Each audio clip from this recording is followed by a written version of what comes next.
Encore dans Matin Bonheur, c'est un véritable cours que nous allons avoir dans le digital en compagnie de notre consultant du jour, Monsieur Fabrice Sonzaï. Bonjour, bienvenue. Bonjour Ange. Vous allez bien? Oui, très bien.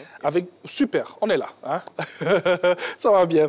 Alors, avec vous, on parle aujourd'hui du langage de programmation comme levier d'insertion professionnelle. En effet. Voilà, vous allez nous dire en quoi est-ce que cela est lié et tout, comment comprendre. Et déjà, c'est quoi un langage de programmation? Déjà, merci Ange. Il faut dire que aujourd'hui la technologie est partout et elle facilite presque tout dans notre vie quotidienne. Et ce, via des applications informatiques qui sont conçues à partir des langages de programmation. Mais ce langage de programmation, c'est quoi exactement? C'est un langage comme tout autre, et seulement qu'il permet de mettre en œuvre des opérations et des suites d'instructions qu'on appelle des algorithmes. Et ces algorithmes-là, on les utilise pour mettre en place des programmes informatiques. Donc, ces programmes informatiques-là vont appliquer ou exécuter ces suites d'instructions ou ces algorithmes qu'on a mis en place. Alors, c'est vrai qu'on parle digital, on aura certains termes techniques que nous allons aussi expliquer à nos différents téléspectateurs pour ceux qui ne comprennent pas. Tout ceci participe à la fluidité de la communication que nous avons, même si nous allons aussi dans tout ce qui est Internet et tout. Alors, quelques langages de programmation. On peut en avoir, des noms et tout. Tout à fait. Les différents langages de programmation, il y en a plusieurs. Mais seulement, il faut dire que ces langages-là sont principalement spécifiques à certains domaines ou bien sont spécialisés. Voilà. Donc, vous allez voir qu'au niveau, par exemple, des pages web ou bien lorsqu'on veut créer des sites Internet ou bien des applications Internet qu'on utilise via le téléphone ou via l'ordinateur. Alors, ces différentes applications-là, on utilisera généralement des langages avec de gros noms comme PHP, comme JavaScript, Ruby et ainsi de suite. Il y en a plusieurs. Pour créer, par exemple, des applications comme l'application mobile de RTI, qu'on a, par exemple, de RTI, on utilisera Dart ou bien Android pour les applications iOS, pour les smartphones, pour, comment je vais dire, pour les iPhones. Voilà, pour les iPhones, on utilisera Swift. Voilà, donc nous avons toutes ces applications. Pour certains, tout à fait, en fonction de l'utilisation qu'on fera, en fait, ou bien de la solution qu'on veut mettre en place. Pour l'électronique, par exemple, on pourra avoir Arduino ou bien Abel, qu'on pourra utiliser pour créer des applications ou bien des solutions d'électronique, ou bien aussi pour des applications au niveau de l'intelligence artificielle, par exemple. Donc, au niveau de l'IA, vous allez voir que dans ce domaine-là, on utilisera principalement des langages comme Python. Donc, c'est le nom du langage qui est Python. Et ce langage-là, on l'utilise généralement pour décrire les différentes données, donc les informations qu'on a à les traiter et puis présenter ces différentes informations-là. Et là, on parle de visualisation des données. Voilà. Et après Python, vous pourrez trouver Java, le langage Java qui est utilisé aussi en intelligence artificielle, et Julia. JavaScript, vous voulez dire? Non, il y a une différence entre Java et JavaScript. OK. Voilà. C'est quoi la différence entre les deux en même temps? En fait, le JavaScript, il est plus utilisé pour les applications web. Voilà, donc il permet de créer des animations sur les sites. Donc lorsque vous allez sur une page web ou bien vous allez sur un site, vous allez voir que lorsque vous passez la souris, il y a des événements qui se produisent ou bien il y a des boutons qui bougent, qui changent de couleur. Tout ça, le JavaScript permet de gérer ces différents événements-là sur les pages. Et le Java, lui, avec le Java, on pourra créer des applications qu'on installera sur l'ordinateur pour faire d'autres utilisations. Voilà. Tout simplement. Alors, comment apprendre un langage de programmation, même quand on n'est pas informaticien comme moi, Angeval? Il faut dire qu'apprendre un langage de programmation, c'est vraiment simple. Même les enfants peuvent apprendre les langages de programmation. Aujourd'hui, nous avons les plateformes comme Scratch qui permettent aux enfants d'apprendre le langage de programmation. Il faut juste avoir de la volonté et puis y mettre du cœur. Oui, parce que quand on voit tous ces thèmes techniques, JavaScript et tout, PHP, on se dit, bon, attends, moi, ça donne mal à la tête tout ça. Tout à fait. Aujourd'hui, il existe des plateformes qu'on appelle des plateformes de no-code. qui permettent à des personnes non informaticiennes, qui n'ont pas de compétences en programmation, de créer des applications. Ça reste assez basique, mais au moins c'est déjà intéressant au niveau visuel.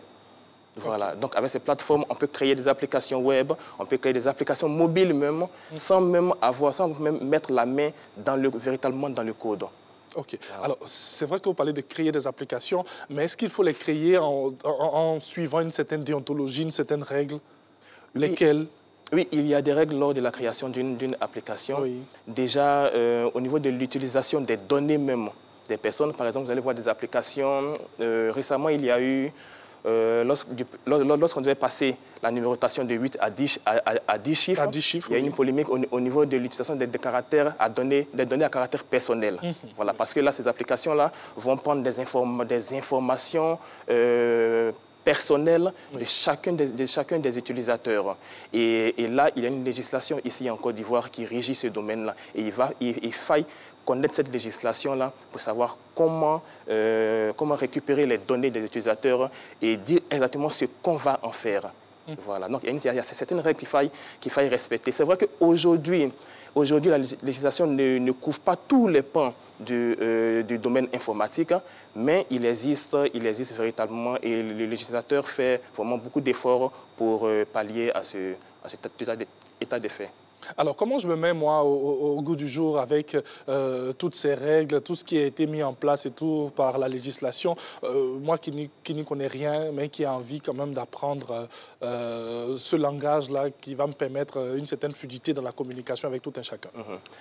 Déjà, la première chose, comme je disais tout à l'heure, c'est d'abord la volonté. La volonté, oui. D'abord. Oui. Ensuite, après la volonté, il faut avoir un ordinateur et puis quelques data pour se connecter à Internet. C'est aussi simple que bonjour. Aussi simple que bonjour. Dès que vous avez ça, le reste, on a aujourd'hui des cours en ligne, donc qu'on appelle des MOOC. Les MOOC, ce sont des types de formations qui sont ouverts au grand public et qui peuvent prendre un grand nombre de participants. Et ces MOOC-là sont généralement gratuits ou même peu coûteux même. Oui. Voilà. On peut aussi avoir des formations certifiées et certifiantes en ligne qui sont gratuites ou même à moins de 7 000 francs. Que vous pouvez avoir pour vous former.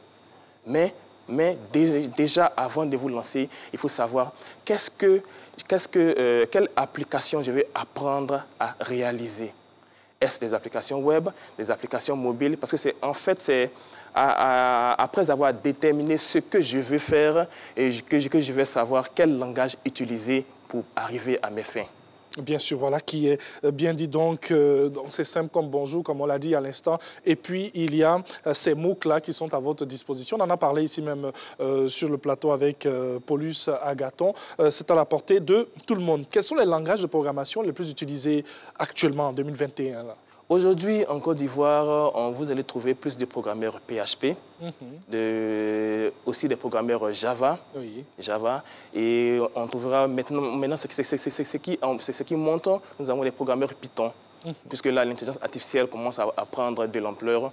Donc, on aura des programmeurs Python, des programmeurs Scala et R aussi pour les statisticiens. Je n'ai pas envie de vous donner une colle, mais quel est le langage de programmation le meilleur? Voilà, par exemple. Est-ce qu'on en a même déjà? Voilà. Le meilleur, c'est vraiment relatif. Oui. Parce que chaque langage de programmation a ses subtilités, il a son vocabulaire. Donc, c'est en fonction de mes préférences, de mon goût, de mon feeling, en fait. Voilà, je me sens mieux avec le PHP, donc OK, je code en PHP, je fais tous mes programmes en PHP, et quelqu'un à côté dira, mais non, PHP, bon, moi, ça ne me plaît pas trop, je préfère du Java. Oui. Et lui, il fera aussi tout en Java et il sera vraiment plus à l'aise avec du Java. Lorsque vous lui demanderez une application en Java, il vous la réalisera en quelques instants.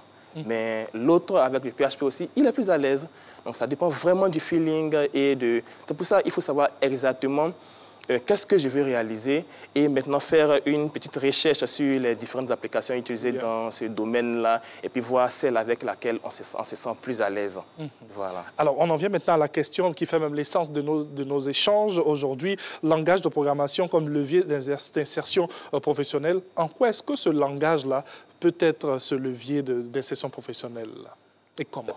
En fait, lorsque vous arrivez à maîtriser un langage de programmation, vous savez programmer.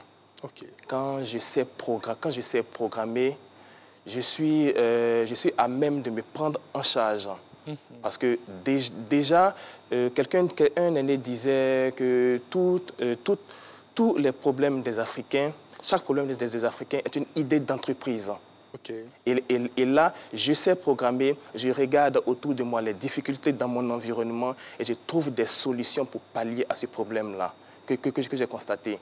C'est ce qui a créé récemment la profusion des applications pour le passage de 8 à 10. Oui. Parce que les programmeurs ont constaté un problème et ont apporté une solution informatique, une solution numérique pour pallier à ce problème-là, donc à ce passage de 8 à 10 chiffres. Parce qu'on en a vu plusieurs, hein, Contact.ci et tout, sans pour autant faire de publicité. Tout à fait.